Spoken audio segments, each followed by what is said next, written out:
Hi friends, ఈరోజు వచ్చేసి చింతపండు పులిహోర చేయడానికి ప్రిపేర్ చేస్తున్నాను. చింతపండు ఒక 2-3 టైమ్స్ కడుక్కొని నానబెట్టుకోవాలి. కొన్ని వాటర్ తక్కువనే వేసుకొని నానబెట్టుకోవాలి.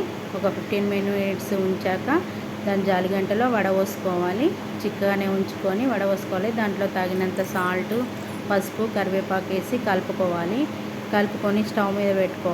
స్టవ్ మీద పెట్టుకొని చిన్న మంట మీదనే మరిగించాలండి. అది దగ్గర అయ్యే వరకు మంచిగా ఇట్లా నీళ్ళు లేకుండా దగ్గర అయ్యే వరకు మరిగించాలి. మరిగించిన తర్వాత దానికి తగ్గట్టు మనం పోపు కూడా ఐటమ్స్ అన్నీ రెడీ చేసి పెట్టుకోవాలి. ఇలా దగ్గర కావాలి. పోపు ఐటమ్స్ రెడీ చేసి పెట్టుకోవాలి. మిరియాలు, శనగపప్పు, పల్లీలు, ఎండుమిర్చి, పచ్చిమిర్చి, కరివేపాకు ఇవన్నీ రెడీ చేసి పెట్టుకోవాలి. స్టవ్ మీద బౌల్ పెట్టి ఆయిల్ పోసి ఆవాలు, జీలకర్ర, ఫస్ట్ శనగపప్పు వేయాలి, తర్వాత పల్లీలు వేయాలి, తర్వాత పచ్చిమిర్చి, తర్వాత ఎండుమిర్చి, అవి గోలిన తర్వాత ఎండుమిర్చి వేయాలి, తర్వాత కరివేపాకు వేసి మంచిగా కలుపుకోవాలి.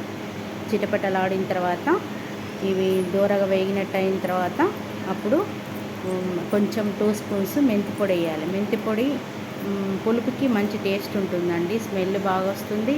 అది పులుపు కూడా ఎక్కువైతే తగ్గిస్తుంది. మెంతిపొడి అయితే 2 స్పూన్స్ వేసాను నేను, బాగుంటుందని.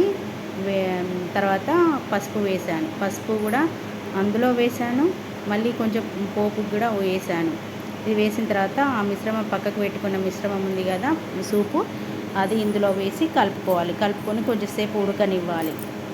అంటే ఇట్లా ఒక లైట్గా ఒక 5 మినిట్స్ ఇట్లా స్టవ్ పైన ఉంచి తీసేసిన తర్వాత మనం రైస్ ఫస్ట్ పక్కకు పెట్టుకొని వండుకొని ఉంచుకొని రైస్ చల్లార్చి మొత్తం ముద్దలు లేకుండా విడివిడిగా పుల్లలు అయ్యేలాగా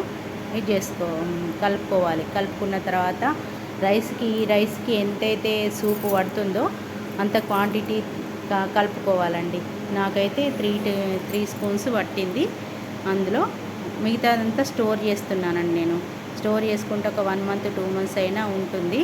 ఫ్రిడ్జ్లో పెట్టేస్తే ఎప్పుడైనా కలుపుకోవచ్చు. మనం వేడిగా రైస్లోకి ఎప్పుడైనా కలుపుకోవచ్చు. బాగుంటుంది, టేస్ట్ కూడా బాగుంటుంది. మీరు ట్రై చేయండి. Thank you friends. Please my channel subscribe please. Share, like, subscribe చేసుకోండి ప్లీజ్. Thank you.